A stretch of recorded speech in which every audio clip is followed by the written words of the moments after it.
Hi, I'm Nick Driftwood, filmmaker and Panasonic Lumix Ambassador. Hi, I'm John McGregor. I'm a product trainer with Sennheiser.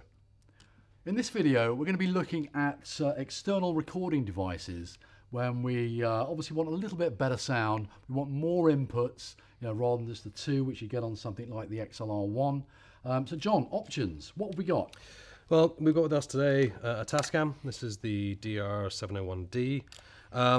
Obviously, there are other manufacturers out there that do different devices, but this is a great choice. It gives you 4 microphone inputs. I've got 3 here, another one here, and obviously you've got different line outputs, headphone outputs. So it's just a great choice for monitoring, and it just means you've got a little bit more control over multi-channel operation. So this is something you'd look at if you're going to go beyond 2 microphones. Yeah, and it nicely fits underneath the camera. I mean, something like this, and there are equally good external recorders available, not just the Tascam, which do a similar trick.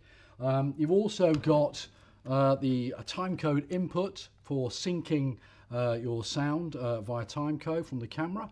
You can also do a line level input as well if you need that, and you've got HDMI in out for rec control recording. Anything else you want to add to that one? No, absolutely. It's a great device, and it just makes your life that little bit easier, especially when you start using things like boom poles. Yeah. You want to give yourself just that little bit more control, and especially even if this is off the camera, it makes life that little bit easier for the XLR cables running on the floor. So yeah, and it's great, for even if you're a single cameraman, it's great to have extra inputs. But obviously, the more and more mics you introduce, then you do recommend a sound man. Well, yeah, especially when you're moving beyond 2. I mean, yeah, okay, you could have this on the bottom of your camera and have 4 microphones running, but that's a lot of workflow to go through. So if you're getting into that multi-microphone environment, bring in a sound guy, bring in someone to help you out, especially someone who's going to hold the boom pole for you. But more specifically, this is someone who's going to be dedicated just listening to what's going on. They're not watching what's happening on screen, which you have to do if you're a single camera operator. But if you've got someone who's just listening to it, they can tell you when something's gone wrong with the audio, and you're not getting distracted by it as well. And of course, with the sound man, they'll probably bring along a proper, sound field recorder. Absolutely. With obviously all the settings and functionality that's required to record with a whole array of different microphones. Yeah. But what about bigger mixing desks? If you've got more than, say, you need more than 4 inputs. Oh, if you're going down that route, I mean, there are also mobile recording devices that will do more than 4 inputs.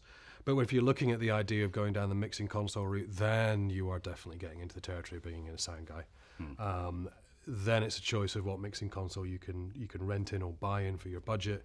And then you are going to have a lot more control over the audio, and that's the point. Is choosing, working within your budget, working within your knowledge set of how far you can go with the sound. And as you become more comfortable, you can move up to things like mixing consoles and bringing in a sound guy to help you with that. And therefore, you're getting really, really prime control of exactly what you're trying to record. Yeah, because of course you want something a bit more than sometimes what this can only offer gain. We might want to do inbuilt EQing. There's all sorts of situations where, like we said earlier, you can improve the sound on the input first and foremost, as they say, garbage in, garbage out. So yeah, absolutely. You agree with that? Yeah. Thanks very much, John. And that concludes our quick guide to external recorders with the Lumix cameras. Panasonic.